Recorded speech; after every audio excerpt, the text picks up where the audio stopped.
Muchas gracias. Señor director de la Facultad de Economía, gracias al doctor Becerril, a la maestra Liliana Albornoz, y para mí es un gustazo poder presentar y acompañarlos en la celebración del 50 aniversario de la Facultad de Economía de la UADY. Se ensombrece un poco esta celebración por el fallecimiento del doctor Quintanal y les ofrezco mi más sentido pésame. Javier ya decía, ¿no?, que he tenido una vinculación desde hace mucho tiempo. Si a él se le hacen 2 décadas largas, a mí no se me hacen largas, pero tengo mucho más. Cuando me invitaron Javier y Lilian a hacer una presentación, tengo en curso varias investigaciones. Una de ellas es, por ejemplo, sobre migración del norte de Centroamérica a México y Estados Unidos, y entre otras. Pero decidí hacer la presentación sobre los efectos, sobre todo económico y sociales, de la pandemia en México, por su relevancia, como ya dijo el profesor, Luis, profesor Luis Araujo, perdón, y también por lo que ya mencionó Javier, que hemos estado trabajando desde hace tiempo, y las tesis de Javier y Lilian tienen que ver con este enfoque, ¿no?, de modelos multisectoriales y matrices de contabilidad social. También he tenido experiencia, como dijo Javier, con alumnos de la Facultad de Economía. Hemos hecho trabajo de campo y muchísimas cosas. Así es que para mí es un gustazo y estar con ustedes. Me hubiera gustado estar en vivo y en directo con ustedes, pero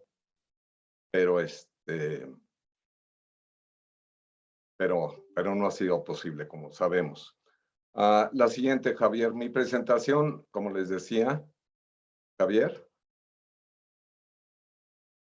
La siguiente, ahí está. Sí, ya cambió, Antonio, estoy Básicamente, acá. sí, gracias. Básicamente tiene estos componentes, la presentación, y se los paso rápidamente porque la idea es tener unos 15 minutos al final para hacer preguntas, discusión, etcétera. La que sigue, por favor. Básicamente, el propósito entonces es no, la anterior, por favor. El propósito es medir los efectos de la COVID-19 en la economía y sociedad mexicana, y también hacer un par de simulaciones sobre políticas alternativas. Básicamente les voy a presentar resultados resumidos y agregados sobre el PIB, pero más bien medidos en términos de valor agregado, o PIB a precio de los factores, los efectos en dos cuestiones sociales muy importantes, en la pobreza y en el ingreso y en su distribución en México. El enfoque, como les decía, es de multisectorial y en específico de multiplicadores, y está basado en una matriz de contabilidad social para México que nos proporcionó el INEGI, y es para el año, es la más reciente que hay. No sé si ya lo haya publicado INEGI para 2018. El periodo entonces cubierto de los efectos, tanto de los efectos de la pandemia como las estimaciones de nuestra simulación sobre impactos de dos políticas alternativas, es para los primeros cuatro meses de la pandemia, es decir, de abril a julio del año pasado, y hicimos una serie de ajustes que después les voy a presentar. La que sigue, por favor. Así como un marco para los que no hayan visto esto general. Bueno, primero empiezo dando algunas cifras de las predicciones que había sobre los efectos en el PIB, en el Producto Interno Bruto de México, de la pandemia. La que sigue, Javier, por favor. Y esto lo voy a pasar rápidamente para que vean la disparidad que había en las predicciones de distintas fuentes, internacionales y nacionales.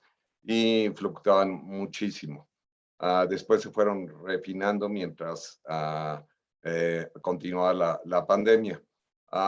En la tercera columna, la del medio, la que está solamente, la que cubre todos los demás filas, es lo que publicó de lo que realmente sucedió según las estimaciones del INEGI. Y según INEGI, como verán aquí, la economía mexicana en el 2020 decreció en un 8.5%, como les decía, para INEGI. Y aquí hay otras proyecciones de las distintas instituciones que han hecho predicciones para el 2021 y para el crecimiento del PIB o el cambio en el PIB para 22. La que sigue, por favor. La que sigue. Ok, la que sigue, por favor. Les voy a, como supongo que algunos de ustedes no están familiarizados en este tipo de enfoques y base de datos, voy a presentarles rapidísimamente un esquemita de una matriz de contabilidad social para un país. Hay matrices de contabilidad social también microeconómicas que hemos desarrollado con algunas de ellas con Javier y Lawadi, y esta es una representación de la economía. Como su nombre dice, es una contabilidad, es decir, la suma de las filas debe de ser igual al total de la suma o al total de las columnas. La composición, una de las características e interés y características interesantes de un modelo de multiplicadores basado en una matriz de contabilidad social es que recoge las interacciones entre los distintos componentes de la economía. Por ejemplo, en el primer recuadrito, que es la matriz de insumo-producto, recoge los insumos que utilizan las distintas actividades para producir. Por ejemplo, el sector 1A sería el sector primario, digamos que la agricultura. En la primera celda, ¿no? En el cruce de estas dos celdas, por fila y columna, recoge los insumos de la agricultura, es decir, por cultivos. El cruce, por ejemplo, de la actividad ganadera como fila y la columna agricultura son los alimentos que consumen los animales. No me quiero detener mucho, solamente les quiero indicar un componente importante y que tiene que ver con las simulaciones y con los resultados que les voy a presentar, es la gran columna 2, factores, es la que incluye dentro de la matriz, se incluyen las contribuciones de los distintos factores de producción en la producción, y este es el total de este valor agregado, es que nosotros consideramos como PIB o cercano al PIB, y es importante señalarlo.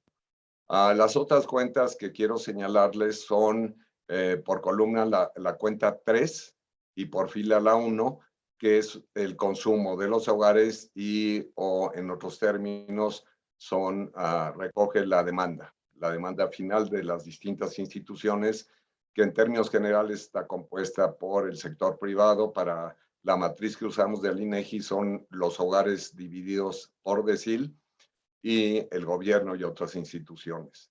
La otra cuenta en la que vamos a hacer simulaciones, como verán, es la cuenta 4, inversión y depreciación.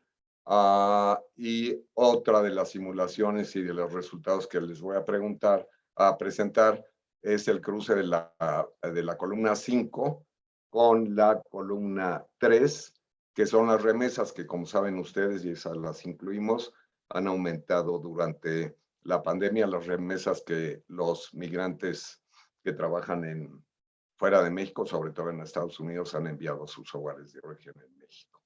La que sigue, por y aquí un esquema así muy rápido y muy simple sobre lo que es. Esta, si mal no recuerdo, la empezamos a trabajar desde Javier, ¿no? Y no sé si sea creación suya, si la es, le agradezco y reconozco. Entonces, un modelo de multiplicadores, como les decía, se parte de esta base de datos que es la matriz de contabilidad social, y Y un modelo de multiplicadores lo que captura es el efecto de un choque exógeno. En esta ilustración es un aumento en la demanda de los productos agrícolas, por ejemplo, y qué es lo que recoge. Básicamente y en general, un modelo multisectorial y este de multiplicadores en especial recoge los efectos directos, que es la primera flechita a su lado izquierdo, de un cambio en la demanda en este ejemplo, pero también los indirectos. Entonces les explico, ¿no? Y el resultado final va a ser un efecto mayor al efecto de la inyección o del cambio exógeno inicial en este ejemplo. En el caso de una reducción en la demanda, por ejemplo, que sucedió durante el COVID en México, pues es al revés, ¿no? Que el efecto va a ser final, va a ser mayor que el efecto inicial. Entonces, como ven aquí en este esquema, hay la simulación, es un cambio exógeno en la demanda. Esto aumenta la producción de los bienes agrícolas, que a su vez aumentan la demanda de insumos utilizados por la agricultura. Así es que no solamente aumenta la demanda de, como les decía, de semillas para producir bienes agrícolas, sino también aumenta demanda de otros, por ejemplo, del sector manufacturero, ¿no? De maquinaria, equipo, etcétera. Y eso hace que aumente la producción del resto de los sectores y también aumentan los ingresos, que está al final del esquemita, la parte del medio de abajo. Esto a su vez, este aumento a su vez aumenta la demanda de bienes, de todos bienes y servicios o de actividades producidas en la economía y se retroalimenta. Aquí hay otra parte, la parte, bueno, la parte redonda es que hay fugas también, ¿no? Por ejemplo, se fugarían la parte de la demanda aumentada agrícola proveniente del exterior. Y estas son fugas y se llaman así porque no impactan indirectamente a la economía. La que sigue, por favor. Ok. ¿Y por qué usamos este esquema para...? Hay otro tipo de modelos que son los modelos de equilibrio general, que son más de tipo neoclásico. Y decidimos utilizar un modelo de multiplicadores para para estimar los impactos de la COVID en la economía mexicana por estas razones que están aquí. Por un lado, fue un choque no esperado. Por otro lado, el modelo de multiplicadores es de tipo keynesiano, en donde la economía sufre desempleo. Entonces, en ese sentido, es adecuado este enfoque y no el de precios relativos de los modelos de equilibrio general. Y que es probable que el choque exógeno de la COVID, vía indirecta, por ejemplo, de la demanda, de la inversión de capital fijo, etcétera, va a ser de corta duración, entre comillas. Entonces, lo que les voy a presentar a continuación, lo que se hace por lo general con estos modelos es tener con ecuaciones de comportamiento e identidades, en este caso de la matriz lineales, es reproducir con estas ecuaciones de comportamiento la matriz original. A partir de esa matriz original ya reproducida con las ecuaciones, se simula un choque exógeno que van a ser de 3 tipos. Ahora se los presento. Uno de ellos es el choque de la COVID y otros 2 son simulaciones sobre 2 políticas sociales alternativas. La que sigue, por favor. Estos son todo esto que les voy a comentar y si quieren más detalles me los pueden consultar al final. Son el choque exógeno de la demanda de la COVID-19, son datos oficiales, sobre todo el INEGI, el de las remesas son datos del Banco de México y entonces nosotros hicimos estas inyecciones por el lado de la demanda, la primera fila, por el lado de las remesas, la segunda que crecieron, como les comentaba, y los 2 componentes de la cuenta de capital que también tuvimos acceso a información de sus reducciones. La que sigue. El primer resultado sobre los efectos de la COVID es que aumentó, al final lo pueden ver en términos de cambios porcentuales. Como es un enfoque en términos de valor agregado, podemos desagregar el trabajo y el capital. Disculpen que está en inglés los resultados, pero ya no me dio tiempo de traducirlos al español.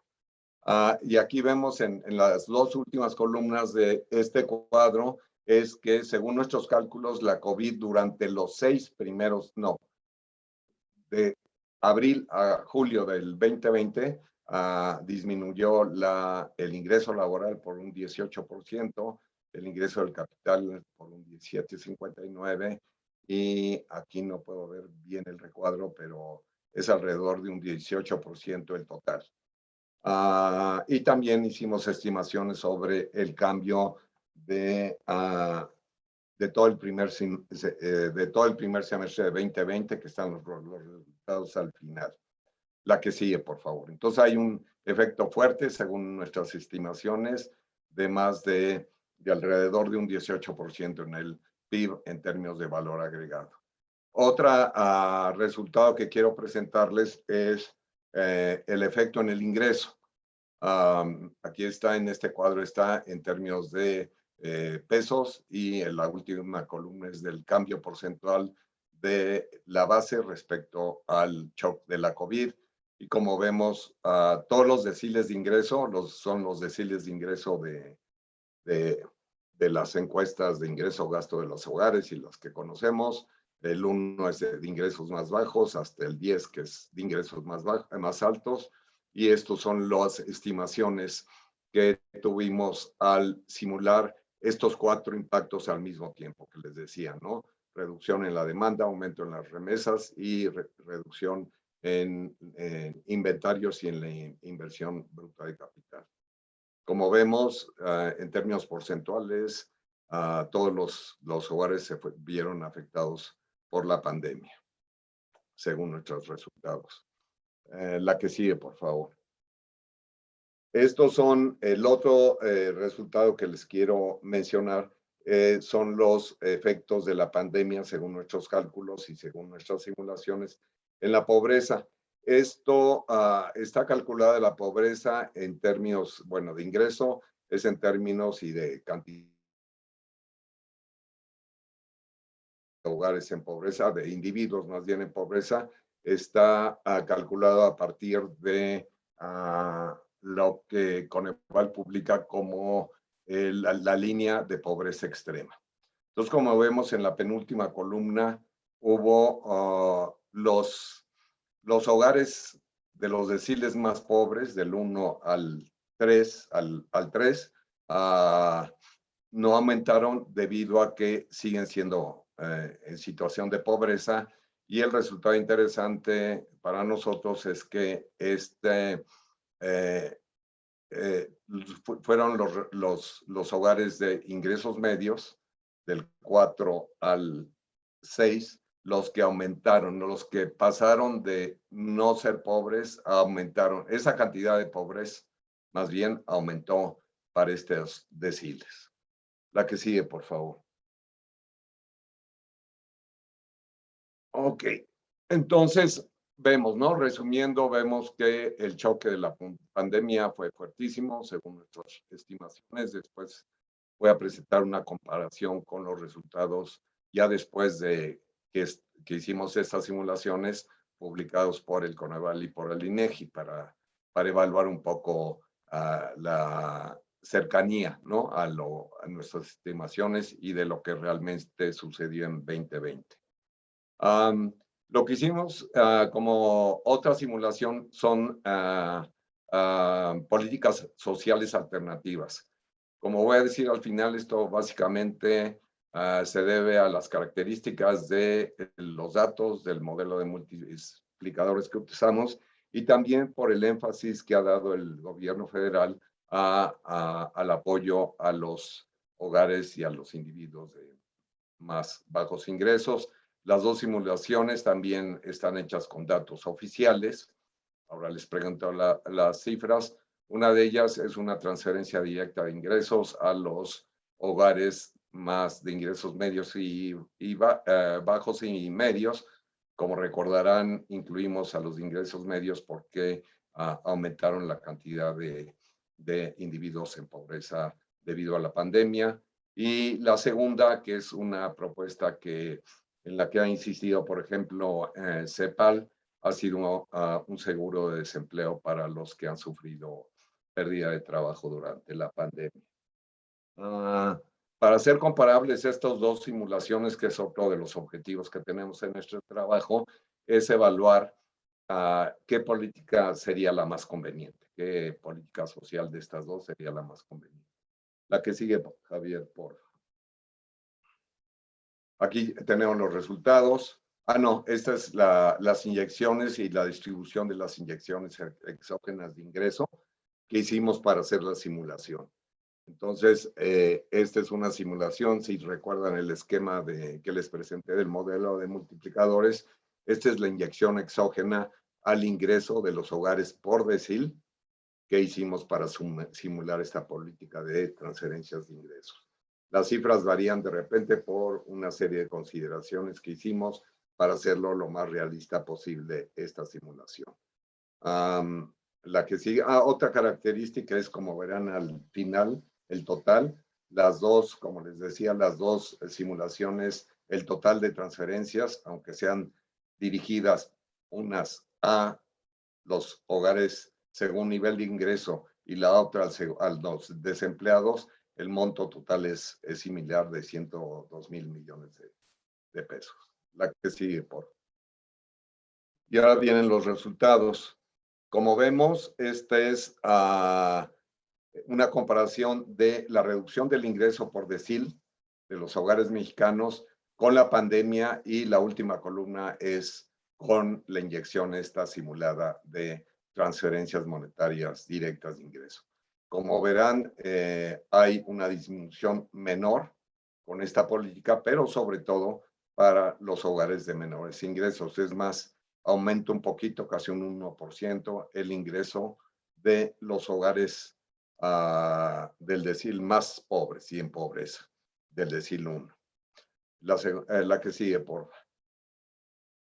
En términos de distribución del ingreso, aquí vemos que la distribución del ingreso mejoró con COVID, y mejoró en el sentido de que no es tan equitativa. El problema es que, como vimos, todos los hogares tienen menos ingresos, pero esto significa que los de ingresos más altos, como les decía, fueron los más afectados por la COVID. Y la segunda columna es, y la tercera son los efectos en la distribución causada por la simulación que hicimos de transferencias de ingreso directas. Como vemos, estas transferencias también reducen la desigualdad. La que sigue, por favor. La segunda simulación fue, como les decía, de seguro de desempleo.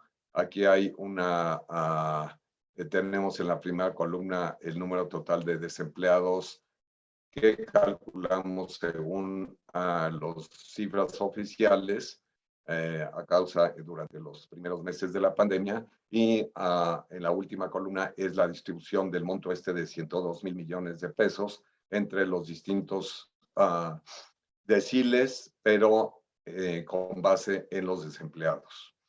Y esas cifras las podemos platicar. Bueno, como ya no les dije al principio, este trabajo está en proceso de revisión para su publicación en una revista, y en cuanto tengamos la respuesta del comité editorial de la revista, se las voy a mandar a ustedes vía Javier, Lilian y el profesor Araujo. Entonces, estos son los montos, ¿no? Y la distribución de los montos. Insisto en que tratamos de ser lo más cercano, con cifras, usando cifras oficiales, lo más cercano a lo que sucedió. La que sigue, por favor. Y estos son los efectos, ¿no? De la pandemia, del seguro de desempleo. Y, ok, y estos son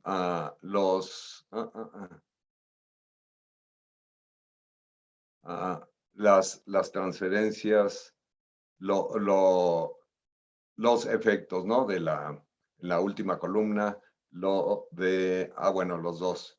Las dos columnas son los desempleados y los efectos de esta simulación de Seguro Popular. Y, ok, no, me confundí. Estos son los montos, la distribución de los montos. Y el cálculo de desempleados que hicimos por decil de hogares en términos de ingresos. La que sigue, por favor. Y así son los resultados. Vemos aquí que los efectos de la simulación de seguro de desempleo hacen que el ingreso de los hogares por decil baje menos que los que pasaron con la COVID-19. Nuevamente vemos que que los ingresos bajaron menos que la política favorece más a los hogares de ingresos más bajos, pero no obstante, los hogares de ingreso del decil 1, ahora sí no es suficiente esa transferencia y seguro de desempleo para reducir la deducción de su ingreso debido a la COVID. La que sigue, por favor.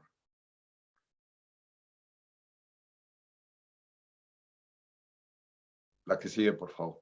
Ok, nuevamente esta simulación hace que es redistributiva. La cuestión es que es menos redistributiva que la primera simulación. Es decir, la simulación sobre el seguro de desempleo es menos distributiva y afecta menos el ingreso de los hogares que las transferencias de ingreso, directas de ingreso a los hogares. La que sigue, por favor. Ok.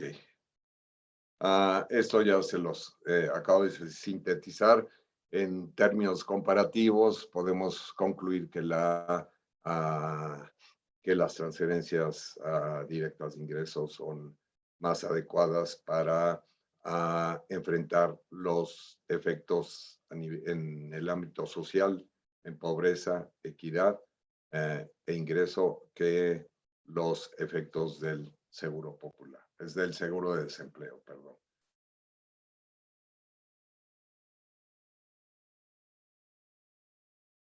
Ok. La otra cosa, vamos a comparar, estos son las simulaciones y voy a retomar la discusión al final sobre las simulaciones de opciones de política para mitigar los efectos de la pandemia en México. Pero antes de eso, les quiero comentar, ¿no? Lo que hicimos es, estos cálculos los hicimos antes de que aparecieran los resultados oficiales sobre lo que le sucedió a la economía mexicana en el 2020, ¿no? El año pasado. Como les decía, como estaba en el cuadro, el primer cuadro que les presenté, los datos del INEGI nos dicen que el Producto Interno Bruto de México decreció en 8.5% en el 2020 y nuestros resultados son bastante más elevados. Las razones, una de ellas es por los datos, etcétera, pero las más importantes es en cuanto a el periodo que cubrimos en nuestro estudio frente al dato de 8.5% del INEGI. Lo que decimos es que, bueno, no lo que decimos, lo que sucede es que para explicar esta diferencia es que los cálculos estos de nosotros de alrededor de un 18% se deben de decremento del valor agregado, además que son medidas distintas, pero en fin, se debe a que nosotros solamente cubrimos los 7 primeros meses de 2020 cuando pegó mucho más a la economía mexicana la pandemia. Y si vemos aquí en los últimos datos y utilizamos los datos del INEGI por cuatrimestre, que no son totalmente comparables con los nuestros, pero vemos que para el primer cuatrimestre, según datos del INEGI, el PIB aumentó un 6%, pero en el segundo semestre este aumento fue del 18 punto. Este decrecimiento fue del 18.2%. disculpen, como no veo mi pantalla de la presentación, el cálculo que nosotros señalo en esta ponencia es del menos 11 punto y algo por ciento del decrecimiento del PIB y no el 18 como les había dicho. Entonces, comparado, si tomamos en cuenta nuestro cálculo de 11, alrededor de un 11% de declive del PIB en términos de precios a los factores, si lo comparamos con estas cifras publicadas por el INEGI que están al final de la lámina, podemos decir que nuestros cálculos se acercan a lo que sucedió. La que sigue. También hicimos comparaciones con respecto a nuestros cálculos, las oficiales, a nuestros cálculos sobre el ingreso laboral. Según INEGI, decayó en 10.7% y nuestros resultados son más o menos similares, del 12%, ¿no? En términos del ingreso salarial o el ingreso laboral. También nuestro estudio, como les decía, tiene un resultado sobre que el ingreso, el efecto muy negativo de la COVID en el ingreso, pero fue mucho más alto para los hogares de ingresos más altos y en ese sentido bajó la inequidad, cosa que es medio buena noticia, pero no muy buena por el shock que hubo y la recesión que apareció en la economía mexicana. Ok. Ok, y después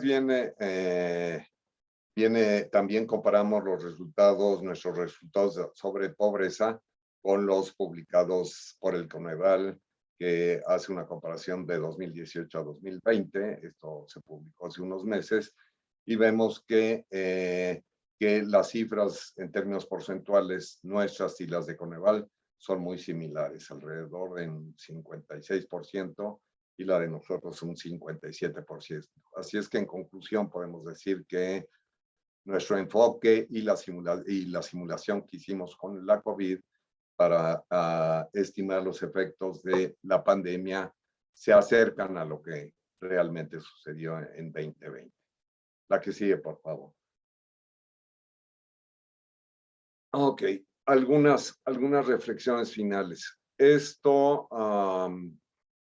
Hicimos 2 simulaciones nada más. Podríamos haber hecho otras simulaciones, pero no estábamos tan seguros por falta de datos, etcétera. Y otra razón por la que hicimos este tipo de simulaciones de políticas de mitigación de los efectos negativos de la pandemia fue por el enfoque del gobierno de López Obrador en su política social. Y también las 2 simulaciones es la que está, el enfoque que ha dado sobre todo el gobierno de López Obrador, que es la primera simulación de transferencias directas de ingreso frente al apoyo al desempleo, aunque, por ejemplo, en la Ciudad de México se ha llevado a cabo esta política de transferencias a los desempleados. Ok.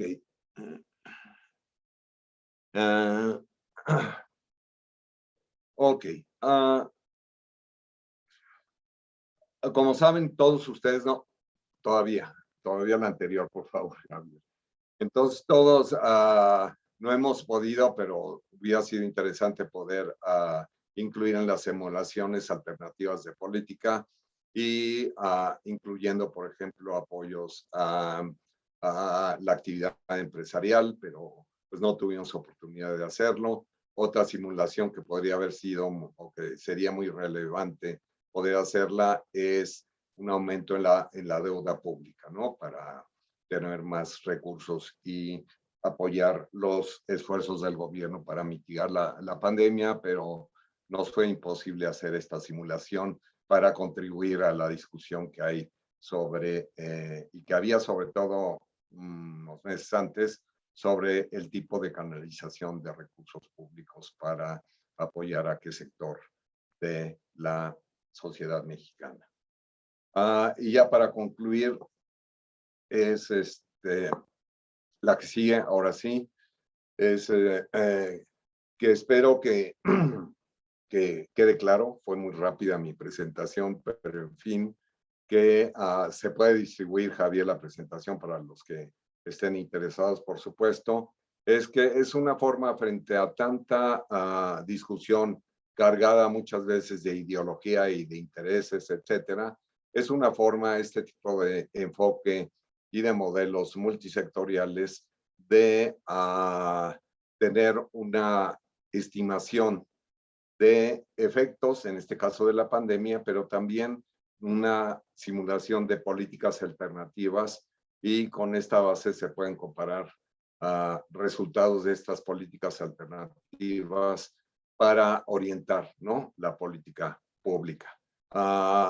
Estamos trabajando un poco más con esta base de datos de la matriz de contabilidad social de México de 2018 para construir un modelo de equilibrio general que es más complejo. El modelo de multiplicadores es un modelo lineal que supone desempleo, etcétera, mientras que los modelos de equilibrio general son no lineales. Ahí la dificultad es que como no son lineales, tenemos que hacer estimaciones econométricas para incluir los parámetros de las funciones que utilizamos no lineales y para hacer los cálculos.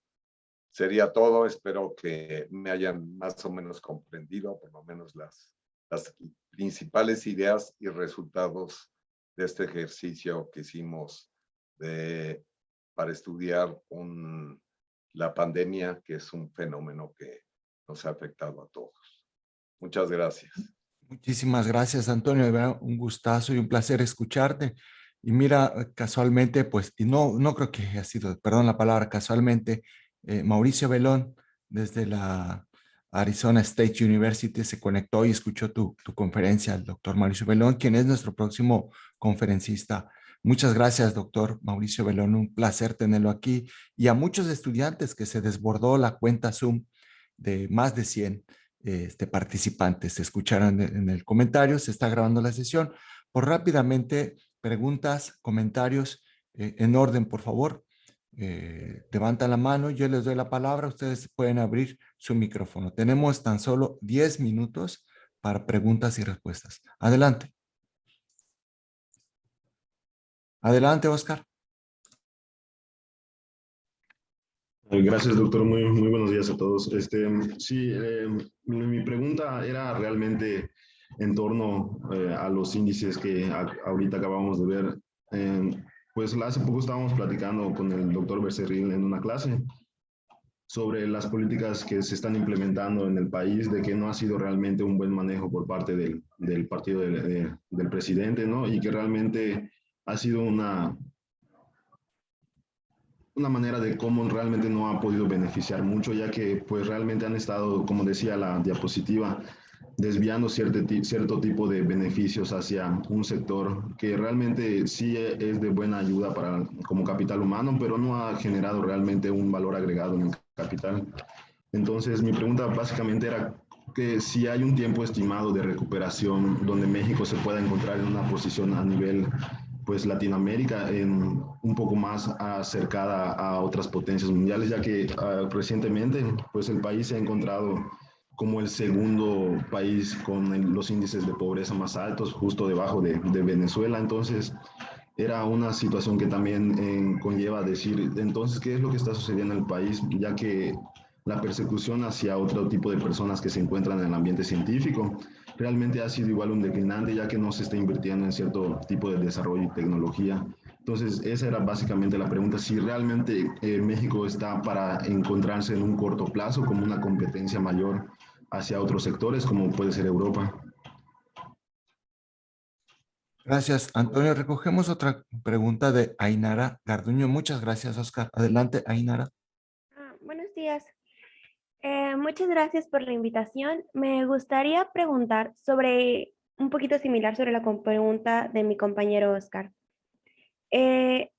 si el conjunto de programas de la política social está bien que sea enfocado en una sola área para enfrentar los resultados del COVID-19, tales y como si está bien solo enfocarse en el sector salud o en el sector social, como para que la economía no avance en dicha situación.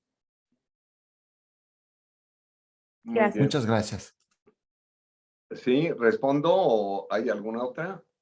De momento no, Antonio, adelante. Ok. Sí, en términos de la presentación y de la investigación que estamos haciendo sobre los efectos de la COVID, como les digo, no hemos podido comparar y hacer simulaciones sobre otro tipo de políticas. Entonces me voy a atener a las simulaciones y espero contestar en cierto sentido los comentarios de Oscar y de Nira. Ok. Ainara, sí. Ainara, perdón. Y hay una de las críticas que tengo, que aun cuando el enfoque ya ha sido en política social, sobre todo, bueno, no simulamos los efectos de política, por ejemplo, de la salud, etcétera. No, la matriz original sí tiene muchísimos sectores, como 171, pero no nos metimos en esos aspectos.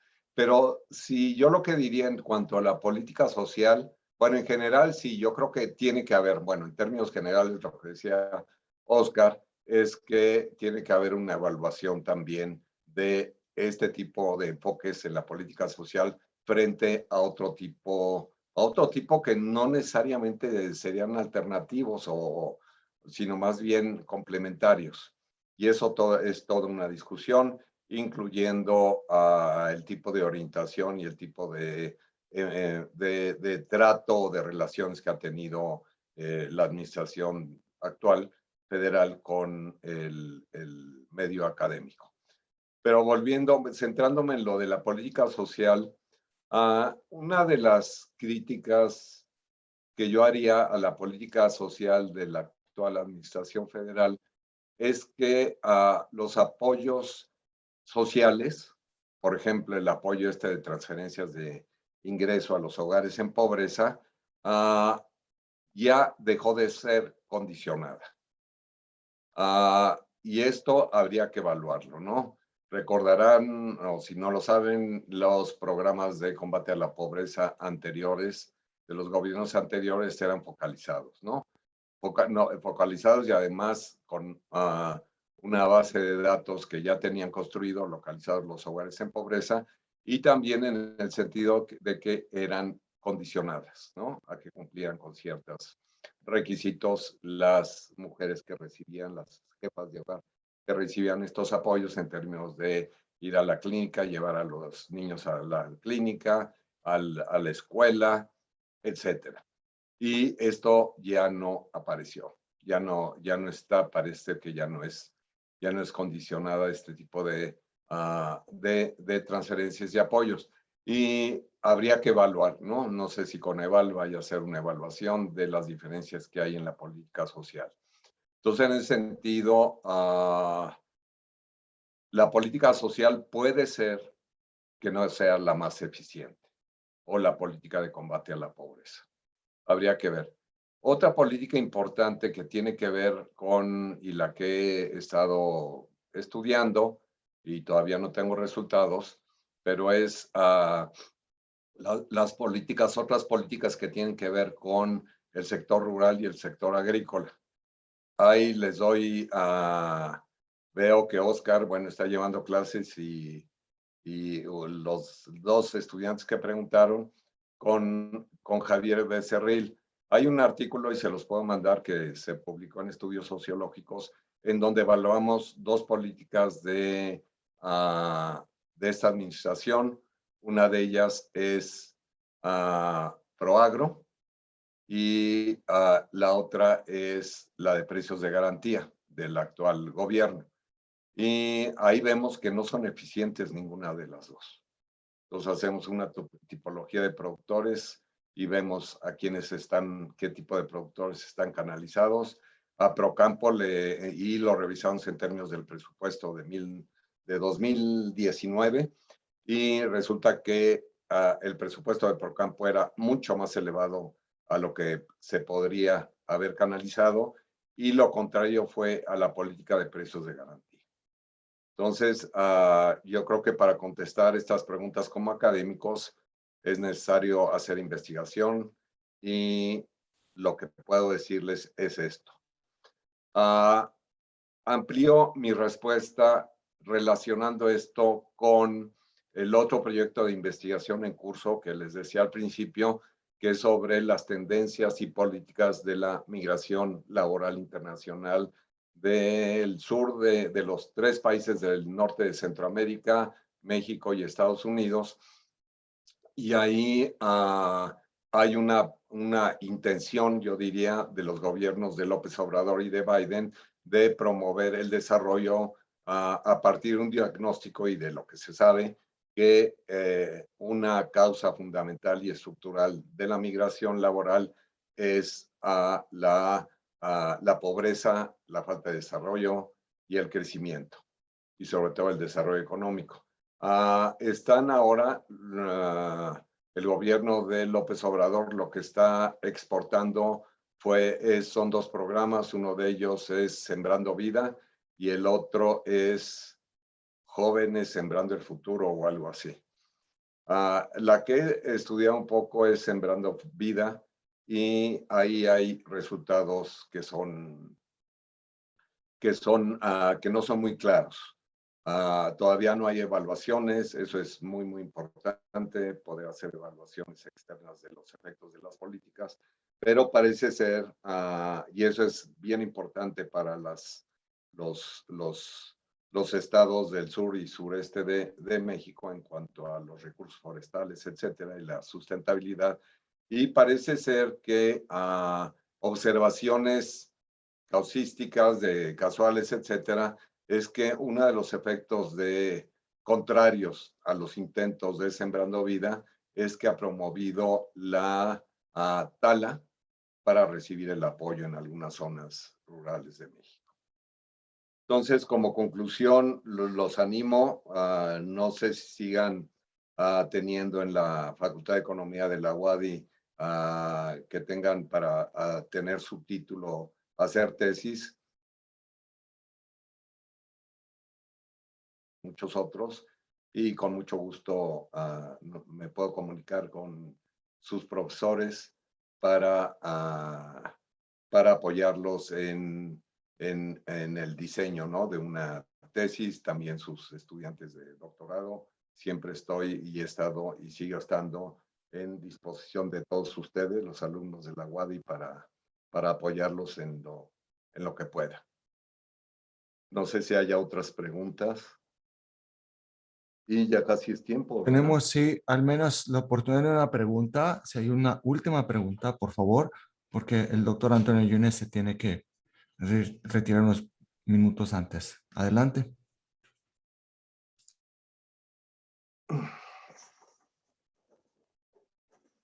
Preguntas, comentarios.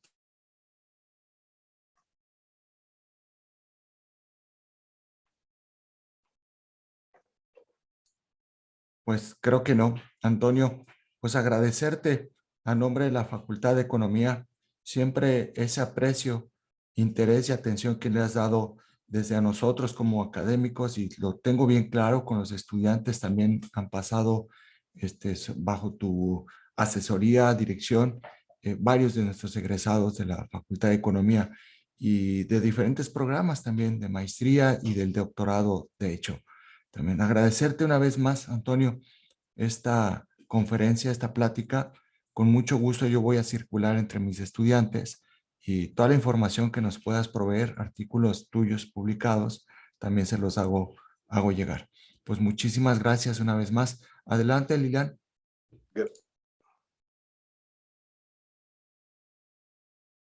Lilian, Sí, aquí, disculpen, tenía apagado el micrófono. Doctor Yunes, es un placer escucharle. Es un honor que nos ha dado el haber aceptado impartir esta conferencia. Yo nada más tengo una duda. De hecho, le comento que hice también una simulación, escribí un artículo para una revista que ya fue aceptado para su publicación. Es los efectos económicos de la pandemia, precisamente en nuestro país.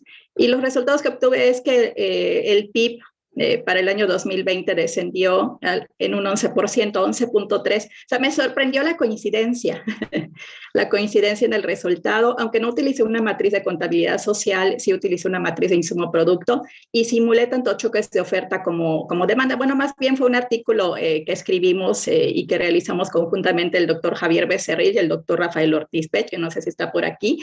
Entonces sí me sorprendió gratamente la coincidencia del resultado. Creo que fue alrededor el impacto estimado del 11.2, 11.3, es muy, muy parecido. Entonces, yo nada más quería preguntarle, porque no simulamos los efectos en la pobreza. Bueno, vimos que usted demostró que la pobreza aumentó debido a los efectos de la pandemia en nuestro país.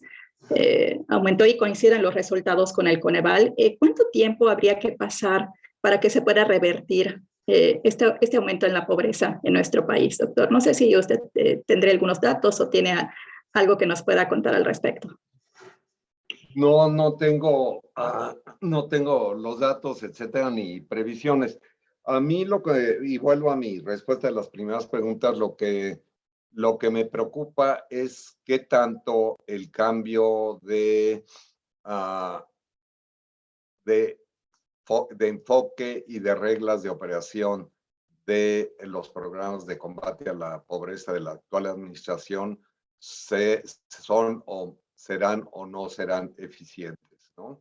Ahí se complica la cosa para evaluar, pero son temas que a mí me parecen fundamentales para evaluar esto, vinculando política de combate a la pobreza o de transferencia directa de ingresos incondicional con programas como Sembrando Vida para el sector rural, porque ahí lo que podríamos sería una combinación, ¿no? De ver los efectos de los dos, porque como sabemos, la mayor parte de los hogares rurales en pobreza son hogares rurales de México. Uno de los enfoques, bueno, que hemos llevado y lo sabes y con Javier también, es enfocar los estudios que hemos hecho, por ejemplo, multisectoriales, con una metodología, con un enfoque microeconómico de hogares rurales, etcétera, y eso se puede hacer. Me sorprende y me da mucho gusto que coincidamos en los resultados. Lo que puedo hacer, bueno, era un artículo, ¿te acuerdas? Me invitaron a ser miembro del comité editorial de su revista, cosa que sigo agradeciendo y agradezco la invitación, Lilian. Ese artículo, de no haberme invitado y de no haber aceptado, lo hubiéramos mandado a la revista, pero no se puede por conflictos de intereses. Lo que puedo hacer es, en estos días espero, ya nos tienen mandamos la revisión del artículo en el que se basó esta presentación, y en estos días, y en cuanto lo tenga, se los puedo mandar. Y si se retrasan, te puedo mandar para que lo veas, si todavía no lo distribuyas, el artículo. Te lo puedo mandar de una vez, en estos días te lo mando. Y Gracias. y muchísimas gracias y disculpen, muchas gracias por ahí. Me dice, no lo veo por aquí, por tantos participantes. Mauricio, un abrazote, disculpa, no voy a poder quedarme, pero porque tengo una cita médica, pero me comunico contigo. Muchos saludos, abrazos a todos, Javier, Lilian, y a todos los colegas y a todos los estudiantes. Cuídense mucho y esperemos salir de esta crisis tan fuerte que ha provocado la pandemia. Buen día a todos. Bueno, por logística tenemos que abandonar esta sala. Tienen el siguiente link. Hola, muchas gracias. Gracias a todos los estudiantes que estuvieron por acá. Mauricio, apagamos esta sala y nos movemos a la otra liga. Gracias, gracias Lilian. Gracias.